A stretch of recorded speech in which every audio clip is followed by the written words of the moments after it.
Le retour de Bref est l'une des meilleures surprises de ce début d'année, mais je pense que la plupart d'entre vous n'ont pas compris à quel point cette série a cassé Internet. Internet et la télévision, en même temps. Au début des années 2000, en France, le format court, voire très court, c'était Un gars, une fille, Caméra Café, Kaamelott. Et à partir de Bref, il n'a tout simplement plus été possible de faire des formats courts de la même manière. Parce que Bref a réussi à faire le lien entre la télé et Internet. Dès le premier épisode, Bref est devenu un rendez-vous à la télévision à la fin du grand journal, et sur Internet, ça a créé un bouche à oreille inédit. Si t'as connu cette époque, tu te souviens forcément de la vague de parodies de Bref qui avait été fait à l'époque jusqu'à l'overdose. Il y a des créateurs et créatrices de contenu que tu adores aujourd'hui dont la carrière a été lancée parce qu'ils ont fait une parodie de Bref. Parce que le concept était simple, efficace et déclinable à l'infini, d'où l'overdose. La première salve d'épisodes de Bref qui ont été diffusés, la mise en scène elle est hyper simple, pas très éloignée des fictions que tu peux voir aujourd'hui sur TikTok par exemple. Ken Kojandi, Navo et le reste de leur équipe, ce qu'ils ont compris à ce moment-là, c'est que les jeunes générations veulent voir des trucs qui leur ressemblent, ils veulent qu'on parle le même langage que eux. Bref a impacté le langage des jeunes, le mot Bref c'est 4 lettres, leur appartient. Encore aujourd'hui en 2025, t'as peut-être un pote qui t'a raconté une histoire et qui t'a dit il m'a regardé, je l'ai regardé, il m'a regardé. J'ai mentionné Kaamelott un peu plus tôt parce que les fans vont me tomber dessus. Oui, personne n'avait fait du format court médiéval avant Kaamelott, mais Kaamelott n'existerait pas sans Caméra Café. À la base, c'est un court-métrage et Alexandre Astier n'avait pas du tout prévu cette trajectoire pour son projet. Bref, quand Canal+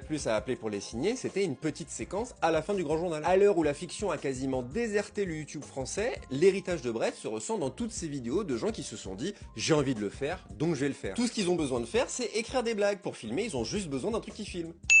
Et c'est exactement la situation dans laquelle Kian et Navo étaient à l'époque. Deux gars du petit milieu de l'humour stand-up parisien des années 2000 qui ont eu une porte ouverte sur la télé après des décennies à n'être qu'auteurs. Des gens qui avaient à peu près 30 ans, qui ont grandi avec la télévision, mais surtout qui ont vu la naissance d'Internet et de l'humour sur Internet. Ils se sont engouffrés à la télévision avec leurs potes, mais pour rappel, l'immense majorité du casting de Bref à l'époque, c'était des parfaits inconnus. Pour finir, je peux pas le prouver, mais je suis sûr que d'une certaine manière, l'immense succès de la série Bref a entraîné la création de Golden Moustache et Studio Bagel, entre autres. Navo a même été directeur artistique de Golden Moustache, donc il y a un lien quand même. Bah le gars à l'époque, il avait créé une série qui avait 1 million d'abonnés sur Facebook. Coup de vieux dans la gueule. Si toi t'as vu l'humour exploser sur Internet, tu crois que les producteurs de télé l'ont pas vu. La série Bref leur a montré à eux que ce que les jeunes y veulent, c'est des concepts rapides, simples, efficaces et surtout drôles. T'avais des épisodes un peu plus sérieux, mais surtout on rigolait quoi. On retient Baise-la avec 8A. Capitaine, capitaine, vous n'êtes pas le capitaine. Peut-être ma préférée, mais c'est pas la plus connue, c'est J'ai déjà mangé. La preuve ultime, c'est que Bref numéro 2 vient d'être annoncé prochainement sur Disney+,